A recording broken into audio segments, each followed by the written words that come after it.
반갑습니다. 반갑습니다. 시간입니다. 진행을 맡은 입시킬러 레옹입니다. 동탄깁생 조이제입니다. 네, 세종의 깁생 김재호입니다. 세종 깁생 안정혁입니다. 오, 두 번 방송하니까 탁탁 그냥 자연스럽게 아주 깊은 생각 수학하고 깊은 생각 할 때입니다. 자, 오늘 주제 예비고1 학생들 주제 지난주 정석 얘기 한번 다뤘고요. 이번 주는 예비고1 학생들이 수학을 선행을 어디까지 해야 되는데 요즘은 일단 제가 먼저 느끼기에 그냥 고등수학 상하로 돼 있잖아요. 그죠? 네네. 상하로 이제 그냥 이건 일단 방학 때 다 끝내는 거 아니냐.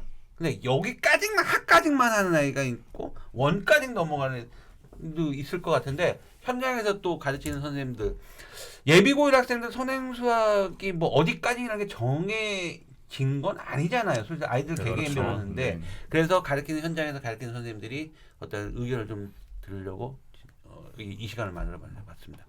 오늘 누가부터? 재호쌤? 네. 아, 뭐 당연히 이제 선행이라는 거는 뭐 마이크 조금 앞으로 예. 당연히 이제 뭐 선행이 모든 학생이 여기까지 해야 된다 이런 건 없지만은 네. 예. 당연히 뭐 이상적인 게 어디까지 했을 때가 가장 이상적일까라고 하면은 저는 솔직히 이제 상하는 기본적으로 되어 있다라는 걸 바탕으로 했을 때 이번 겨울 방학 때는 수원까지는 볼만하지 않나. 예비고 1이면은 뭐 수투까지 보는 거는 사실 욕심이라고 봐요. 이제 대중적으로 봤을 때는 보통 수원까지는 해줘야 이제 겨울 방학 이후에 이제 고등학교 올라가면은 이제 중학교랑 다르게 학생들이 내신을 생각보다 시간을 되게 많이 잡아먹는 걸 이제 깨달아요. 생각보다 공부할 양이 되게 많고, 내가 중학교 때처럼 공부하면 안 되겠다라는 걸 깨닫고, 그럼 이제 내신 기간을 중학교에 비해서 늘리죠 학생들이. 뭐 내가 중학교 때 2주 전부터 공부를 했다라고 하면은 2주 전부터 해보니까 좀 이것 좀 아닌 것 같은데 해서 이제 뭐 4주로 바꾼다던가. 4주로. 네. 그럼 또 이제 막상 방학 이후에 학기 중에 선행 나갈 시간이 좀 부족한 거죠. 그렇죠. 그래서 최소 수원까지는 좀 나가줘야 이후에 차근차근 스텝을 밟을 때 내가 조금 더 여유롭게 남들보다 그래도 한 발은 좀 앞서서 시작할 수 있지 않을까 싶어요. 제 생각에는. 아이들이 실력이나 이런 게 다 틀릴 텐데 다르죠. 그렇죠. 그죠? 그런 걸 누가 어느 선생님이 한번 좀 그런 아이들에 비유해서 이런 아이들은 여기 정도까지 맞는 거고. 그러니까 아까 재호 선생님 말씀은 그냥 포괄적으로 얘기했을 때 뭐 예비고1 학생이 수원까지 나가는 건 전반적으로 큰 무리는 없을 것 같다라고 말씀해 주신 거고 누가 좀 요런 아이들 수학이 요런 정도 실력인 아이들은 요 정도 누가 뭐 요 정도 아이들은 여기까지 뭐 이렇게 좀 얘기해 주세요. 저는 개인적으로 이제 뭐 선행에 대해서 일단 기본은 저는 상하는 나가야 된다라고는 생각을 해요. 그런데 이제 친구들 중에서 이제 중학교 거도 잘 안 돼 있는 친구들이 물론 있거든요. 이제 상위권, 중위권, 하위권이 있다라고 하면 문제야. 이제 중하위권 아래 친구들은 사실 상하를 바로 선행하기보다 저는 개인적으로 중학교 총정리돼 있는 교재들도 있어요. 그거를 다시 한번 보고 상으로 넘어가야 된다라고는 생각을 하거든요.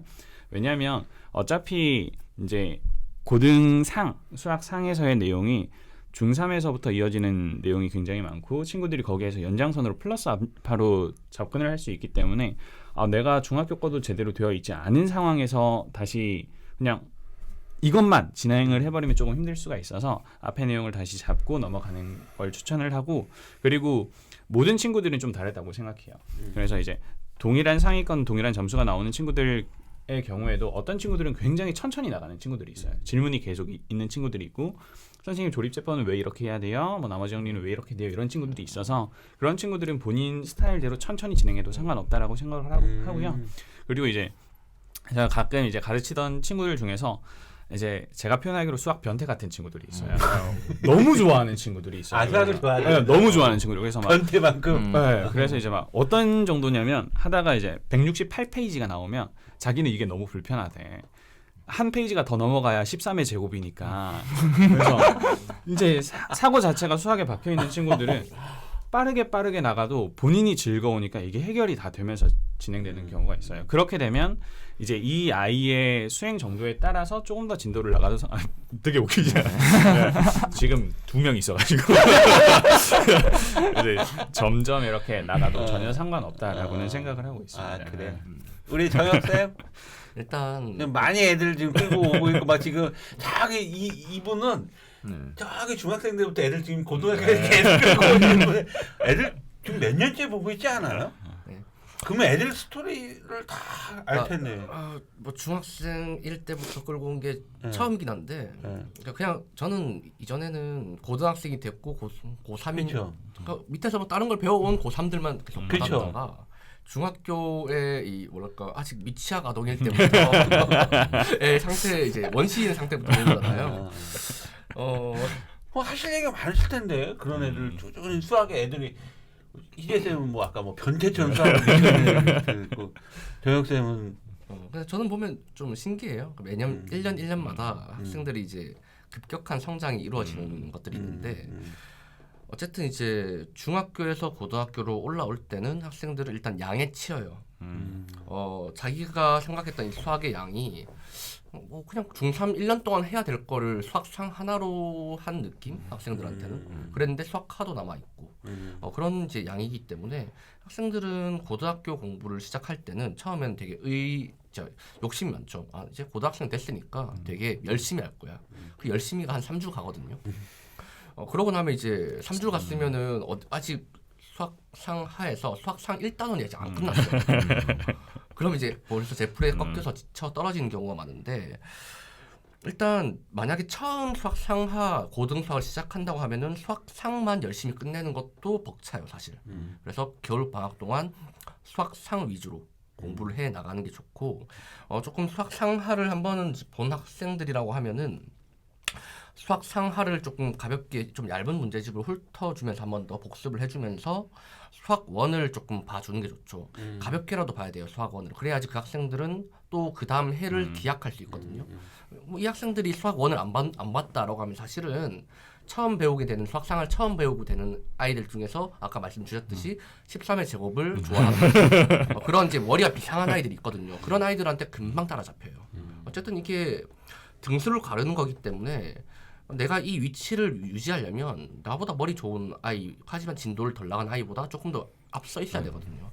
그러려면 자기의 현재 진도 상황 그리고 만약에 나는 뭐 한번 개념사를 한번 돌렸어. 그러니까 이번 뭐 센을 돌렸으니까 이번에 뭐 1품으로 갈까 이런 식의 방향보다는 차라리 센을 한 번 더 돌려라. 차라리 완벽해지는 게 더 중요한 거지 이 문제집 하나에서. 그 다음 문제집 가면 어차피 센에서 틀렸던 거 그 다음 문제집에서 또 틀려요. 너무 공감합니다. 네. 어차피 또 틀릴 거는 앞에서 틀렸던 걸 다시 완벽하게 하고 조금 더 높은 레벨의 문제집으로 가서 그때 덜 틀리게 연습하는 게 최종적으로 고등 공부의 지향점이지 않을까 맞습니다. 싶습니다. 제가 궁금한 게 있어요. 질문을 좀 드리려는데 이 깊은 생각 수학학원이니까 가능한 것 같아요. 이 질문이요. 그러니까 매년 우리 아이는 중3의 아이가 고등수학 상하 중2 끝났고 중3 수원 수투까지 다 붙었어요. 네. 그러시면서 이제 레벨 테스트를 보러 오잖아요. 네, 사실 깊은 생각 수학학원은 레벨 테스트가 되게 시스템이 되게 잘 돼 있는 거로 알고 있는데 그랬을 때 그런 레벨 테스트 그렇게 있었을 거 아니에요. 네. 그럼 네. 학부모는 다 그랬는데 레벨 테스트 결과는 어땠어요? 그러니까 물론 이게 뭐 좀 객관성이나 이런 부분까지 떠나갖고 제가 깊은 생각 수학학원 레벨 테스트 문제 난이도는 제가 잘 모르니까 현장에 계시는 수학 선생님들이 그런 아이들을 한번 레벨 테스트를 해봤는데 야 이거는 이런 결과가 났다 저런 결과 그런 경험들이 있었을 것 같은데 그 얘기를 조금 한번 해주셨으면 좋겠어요. 보통 이제 선행을 많이 나간 친구들 중에 이제 두 부류로 나뉜 것 같아요. 제가 봤을 때는 그러니까 정말 앞에 거를 탄탄하게 이해하면서 정말 이제 수학이란 게 사실 수학 선생님들은 다 공감하실 텐데 이게 차곡차곡 쌓는 과정이잖아요. 이게 사실 예. 밑에 기초가 토대가 제대로 안 되어 있으면 위에 얼마나 잘 쓰든 간에 이게 결국에는 언젠가는 언젠가 허물어지지 않을까 막 불안하잖아요. 보면서. 예. 이 정말 잘 싸운 친구들이 있는 거고, 예. 있고 아니면은 그냥 어떻게든 일단 쌓아 올린. 일단 나가는 애들. 일단 쌓아 올려놨다. 진도 빼는 애들. 그쵸. 그 얘기인 것 같아. 예, 뭐 일단 난 높이 올렸다. 밑에 모양이 어떻게 됐든 예, 일단 올려놨다. 이런 두 부류가 있는데 제가 말했던 부분에 전자 케이스가 굉장히 드물어요. 네, 굉장히 있긴 있어요. 네. 예. 랩 테스트 이 친구 수원 수투까지 했네. 예. 진짜 뭐 거의 엄청 많이 맞았는데. 예. 상위권인데? 라고 하는 친구가 드물어요. 예. 오히려 처음에는 레벨 테스트 맨 처음에 이제 그런 진도 나갔던 친구들 시험지를 채점할 때 이제 기대를 하면서 채점을 했어요. 네. 얼마나 잘 풀었을까. 네. 이런 친구랑 같이 수업하면 되게 재밌겠다. 하면서 이제는 사실 많이 내려놨죠. 네. 왜냐? 사실 후자의 케이스가 이제 압도적으로 더 많다. 네, 맞아요. 네, 진짜 이게 압도적이에요. 부자인 게. 예, 비율 자체가. 그런 학생들의 이제 후자인 경우에 대해서 얘기를 하자면 채점을 해보면 참 이게 답답해요. 저는 이 아이를 어떻게 끌고 나갈지. 왜냐면 뭐 레벨 테스트에서 만약에 수학 상하에 뭐 수원 수투까지 나와 있다 시험지 아니면 수원까지 나와 있다 하면 정말 이 단원마다 조금씩 맞아요. 뭐 하나 제대로 된 단원이 없어서 그래서 결국은 수학 상도 한 3문제, 수학하도 3문제, 수학 원도 3문제 맞으면 9문제거든요. 그렇게 3개, 아니 4개씩 맞더라도 그러니까 특정한 한 단원 밑에 있는 처음에 먼저 배웠어야 될 단원이 탄탄하지 않으니까 위에 것도 당연히 안 되는 건데 정말 가장 기본적인 문제들만 풀 줄 아는 거죠. 그렇게 되면은 사실 고1 수학 아니 뭐 중학교 수학부터 다시 시작을 해야 되는데 그거를 이제 어머님 학부모님께 말씀을 드리게 되면 어떤 학부모님은 우세요. 우리 아이가 이러면서 이 아이도 울어요 같이. 자기가 했던 게 뭔가 잘못됐다는 걸 느끼는 건지 아니면은 부정하고 싶은 거죠. 네, 자기의 방향을. 그래서 뭐 거기서 이제 받아들이고 새로 시작하는 아이들은 다시 토대를 쌓아가기 시작하는 거고 거기서 부정하고 그대로 그냥 앞으로 쭉 나가시는 분들이 있어요. 어쨌든 뭐가 옳다 아니다의 말을 하긴 좀 힘들지만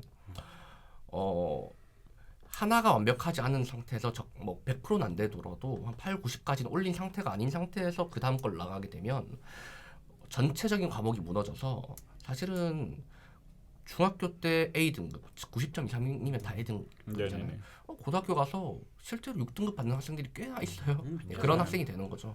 네, 그래서 그런 걸 조금 조심해야 되지 않을까. 저도 정말 많은 친구들을 봤고 수원까지 했다고 하는데 애들이 뭐 중2 문제도 제대로 못 푸는 경우가 많아요. 그래서 이게 선행을 한다는 것 자체가 내가 어디까지 나아가는 게 중요한 게 아니라 그리고 결국 결승선은 모두가 정해져 있는 상황에서 맞아요. 아이들이 같이 뛰어가는 건데 내가 조금 빨리 간다고 해도 결승선이 열리는 날은 똑같거든요. 그러면 내가 제대로 끌고 갈 수 있는 게 훨씬 더 중요하다라는 걸 친구들이 아는 게 훨씬 중요한 것 같아요. 제가 이런 문제를 좀 종식시키기 위해서 저는 제가 올해 수능이 11월 17일이거든요. 네네. 11월 17일에 제가 뭘 준비했냐면 그 11월 17일 수능에는 수능을 신청하는 학생들 자격 조건이 주어지는 아이들 고3 재수 반수생들이잖아요. 근데 저는 11월 17일 날 세종에서 뭐 수능 수학 보고 싶은 학생들, 수능 국어 보고 싶은 학생들, 저는 그날 당일날 기획을 해서 예를 들어서 수능 국어가요. 이 방송 때 뭐 딴 데 다 알려드렸는데 이베이스에 업로드되는 문제지가 업로드되는 시간 작년에 11시 30분이었어요.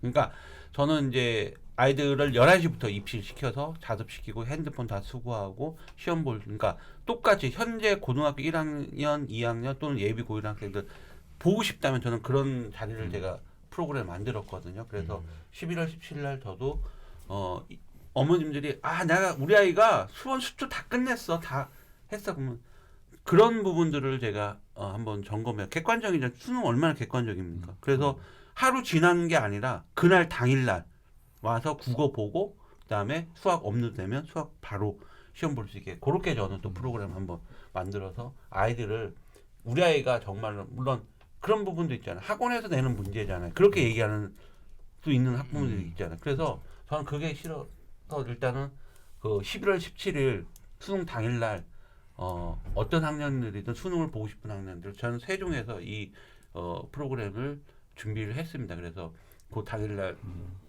수능이라든지 이거 국어라든지 수학 대신 국어 수학밖에 안 돼요.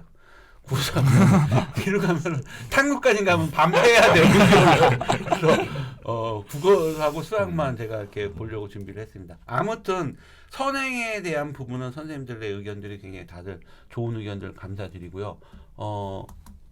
재호 쌤이 아주 정확하게 또 그런 표현을 해주는데 차곡차곡 쌓는 아이와 그냥 쭉 빼는 아이 결국 90% 이상 넘게 다 그렇게 선행을 했다는 아이들 레벨 테스트를 해보면 다 힘들하고 어려운 아이들이다. 그냥 겉핥기 그냥 진도만 나갔을 뿐이다. 이게 현실이다. 그죠?